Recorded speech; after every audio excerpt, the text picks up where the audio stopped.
رات گئے لاہور میں قیامت ٹوٹ پڑی، 3 بچے، ان بچوں کی ماں، ان چاروں کا بے جان جسم ویلنشیا کے ایک گھر سے ملا۔ P1 بلاک جناب علی ویلنشیا کا علاقہ بتایا جا رہا ہے، اور سب سے اہم چیز، اس فیملی کا تعلق امریکہ سے ہے۔ 15 دن پہلے یہ فیملی پاکستان پہنچی تھی۔ اب اس فیملی کا سربراہ، جس کا نام جناب علی ناصر ڈوگر بتایا جا رہا ہے، اس کا بیچ میں کیا کردار ہے، تفصیلات میں آپ سے شیئر کروں گا، رائے کا لازمی اظہار کیجیے گا۔ یہ واقعات کیوں رونما ہوتے جا رہے ہیں، اور ایسے واقعات کا رونما آئے روز ہونا، اس کے پیچھے کہانی کیا ہے؟ ناصر ڈوگر صاحب جو کہ اس فیملی کے سربراہ ہیں جناب علی، ان کے 3 بچے ہیں۔ بتایا جا رہا ہے کہ جو ابتدائی اطلاعات کے مطابق ایک بچہ جس کی عمر 16 سال ہے، مزید ایک بیٹا اور ایک بیٹی ہے، اور ساتھ ہی ساتھ اہلیہ۔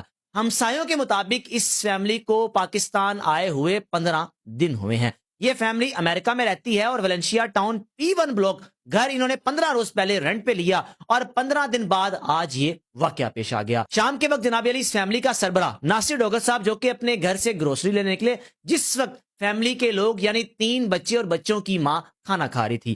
کھانے میں کیا بنا ہوا تھا؟ میٹھے چاول، چنے کی دال، یہ 2 سے 3 ڈشز تھی جو کھانے میں تیار تھی۔ اب کھانے کے وقت جو کہ باپ کا کھانے کے ٹیبل پہ ہونا لازمی ہے، لیکن باپ عین اس وقت جس وقت فیملی کھانا کھا رہی تھی، یہ گروسری لینے کے لیے چلا گیا۔ اب جب گروسری لے کر واپس آیا تو ہمسایوں نے کہا کہ آپ کے گھر سے چیخو پکار کی آوازیں آ رہی ہیں، اور دوسری جانب جناب علی ناصر ڈوگر کی اہلیہ چیخو پکار کرتی ہوئی گھر کے ٹیرس پہ آئی، لیکن اس شخص نے ہمسائے میں رہنے والے لوگوں سے کیا کہا کہ یہ میرے بچوں کی آوازیں نہیں ہیں، یہ میرے بچے نہیں ہیں۔ پھر جب یہ شخص گھر کے اندر داخل ہوا، مزید چیخو پکار کی آوازیں آئیں، اس خاتون کی چیخو پکار کی آوازیں آئیں، تو محلے داروں نے آگے بڑھ کر جب مزید پوچھنے کی کوشش کی تو جناب علی یہ شخص ٹال مٹول کرتا رہا۔ پھر اس کے بعد جب محلے داروں نے شاید 15 پر کال کی، پولیس موقع واردات پر پہنچی، یا پھر اطلاعات یہ بھی ہیں کہ اس شخص نے اپنے گھر میں داخل ہو کر 15 پر جب کال کی، پولیس موقع واردات پر پہنچی تو اندر جناب علی 3 بچے جو کہ کھانا کھا رہے تھے، آدھا کھانا کھا چکے تھے اور آدھا موجود تھا، اور ساتھ ہی ساتھ ان بچوں کی ماں جو کہ بے ہوشی کی حالت میں تھی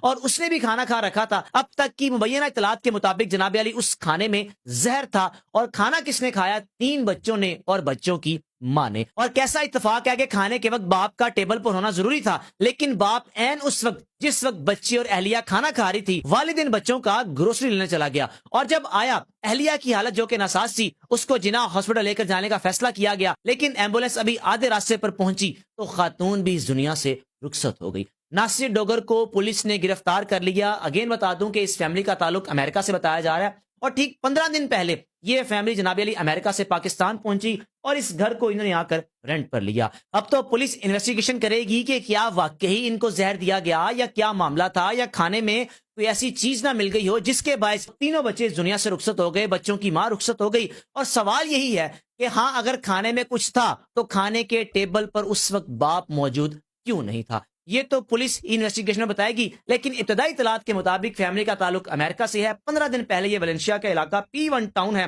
اور گھر بھی بڑا گھر ہے۔ اس وقت جناب علی لاہور کے تمام کرائم رپورٹرز اس جائے وقوع پر موجود ہیں، اور میری اطلاعات کے مطابق ناصر ڈوگر صاحب کی اہلیہ کے گھر والے جب آئے، یعنی کہ اہلیہ کے والدین آئے، بہن بھائی آئے، تو آ کر ایک چیخو پکار کا عالم تھا۔ ابھی تک میڈیا کے سامنے آ کر کسی بھی قسم کا ان کی جانب سے سٹیٹمنٹ نہیں دیا گیا، اور اطلاعات یہ بھی سامنے آئی ہیں کہ جب ناصر ڈوگر کو یعنی اس فیملی کے سربراہ کو پولیس نے گرفتار کیا تو اس کی جانب سے 3 سے 4 مختلف بیانات دیے گئے۔ یہ کہا گیا کہ میں گھر سے باہر تھا، واپس آیا تو بچوں کی حالت یہ تھی، یا یہ بھی کہا گیا ہوگا کہ میری غیر موجودگی میں کچھ کسی نے آ کے کر نہ دیا ہو۔ یہ تو جناب علی پولیس جب مکمل تحقیقات کرے گی تو وہی میڈیا کے سامنے رکھے گی کہ آخر اس گھر میں ہوا کیا۔ ہمسایوں کے مطابق چیخو پکار کی ایسی آوازیں تھی کہ جیسے محسوس ہو رہا تھا کہ تڑپنے کی آوازیں آ رہی ہیں، کیونکہ بچوں نے جو کھانا کھایا ہوگا اگر تو اس میں زہر ہوا تو زہر کھانے کے بعد تو یہ بچے تڑپ تڑپ کر اس دنیا سے رخصت ہوئے ہوں گے۔ میزبان کو اجازت دیجیے، اللہ حافظ۔